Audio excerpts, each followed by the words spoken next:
এই একটা ফসল, গ্রীষ্মকালীন ভেন্ডির ফসল।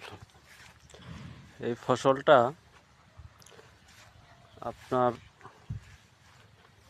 হয়েছে ভালো, আল্লাহর রহমতে খুব সুন্দর হয়েছে, ফুল ভালো আসছে, কিন্তু গাছ অনেক বড় হয়ে যাচ্ছে, প্রচুর লম্বা, হয়তো বা বর্ষাকালীন, এই জন্য একটু আপনার গাছটা লম্বা হয়। বর্তমান কয়েকদিন বর্ষা ছিল, সেই জন্য ফুল কম আসছিল, ফলনও কম। এখন আল্লাহর রহমতে অনেক অনেক ফুল আসছে। দেখেন আপনারা, 90% না হলেও 80% গাছে ফুল দেখা যাচ্ছে।